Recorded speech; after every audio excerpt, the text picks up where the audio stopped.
Stage 2 of the Tour de France saw the happy ending to one of cycling's most difficult stories in the last few years. A win for Fabio Jakobsen on Tour de France debut just less than 2 years after he almost died in a crash at the Tour of Poland. Wout van Aert will pull on the yellow jersey for the first time in his career and lead the Tour de France going into Stage 3 ahead of Yves Lampaert by a single second. Stage 3 began in Vejle and will take the riders to Sønderborg. Another brilliant day. Bumper crowds out there, and all the jerseys lined up and ready to go, with Magnus Cort in the polka dots of the King of the Mountains. 182 kilometres with 3 more classified climbs on the journey south, finishing in Sønderborg, venue for a Tour of Denmark stage finish last year, won by the local hero Mads Pedersen.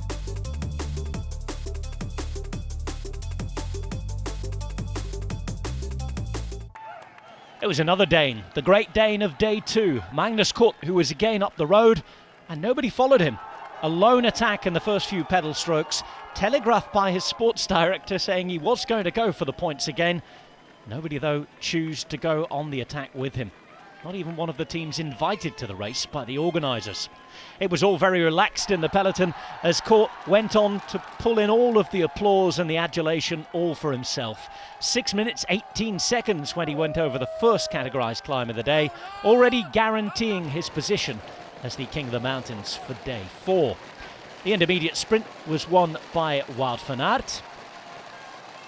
Fabio Jakobsen was up there with him, taking second. Van Aert in control of the green jersey classification despite having yellow on his own back.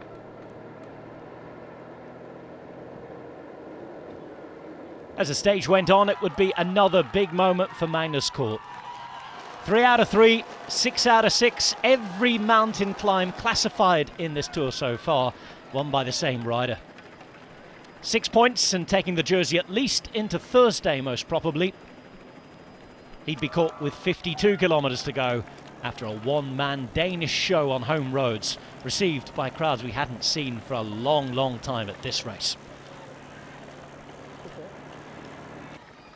Things continue to get nervous. No breakaway for the last 50 Ks into the final 20 Ks, and that fight for position at the front was a mixture of GC riders and sprinters, all trying to get in position for the run-in into Sønderborg. 11 kilometres to go. Still the Danish flags waved, but the wind not blowing too strongly, just 12-13 kilometres per hour. That didn't, however, stop a nasty crash. Quite a few riders caught up in it, and a few GC riders would lose time. Down by the harbour with 6 Ks to go. Quick-Step Alpha Vinyl looking to be the first ever team to win 3 stages in the opening 3 stages. A hat-trick possible maybe.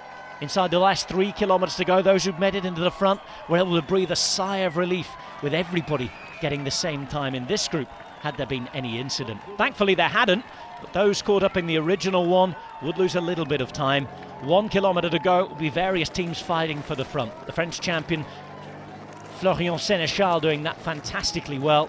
A final corner with 750 metres to the line. That was won by Quick-Step Alpha Vinyl. Jumbo-Visma were there as well, however. Peter Sagan in position. The sprint launched. Laporte leading out Van Aert. Sagan getting close. Ewan boxed in. He was angry again behind, and as Philipsen went to the line, one man was faster than them all, and that was Dylan Groenewegen coming through the centre and winning a stage of the Tour de France for the first time in 3 years.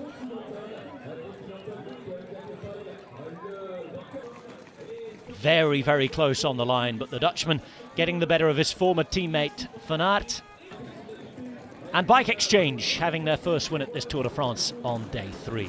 Groenewegen, Van Aert, Philipsen, Sagan, Jakobsen the top 5, with Laporte, Dainese, Hofstetter, Ewan and Van Poppel all in the top 10.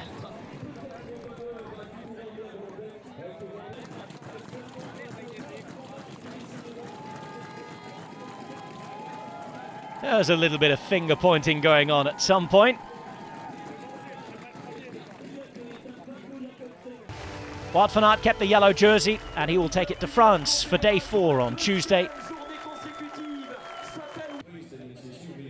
And this is his lead. 7 seconds now over Yves Lampard with the bonus seconds put in there. Pogacar remains the best of the general classification contenders. Pedersen and Van der Poel making up the top 5. So to stage 4, and after a transfer and rest day on Monday, on Tuesday, it's 171.5 kilometers in northern France. Starting in Dunkirk and heading up to Calais. Plenty of classified climbs available. An opportunity maybe to equal at the top there for one rider, Magnus Cort in the King of the Mountains classification.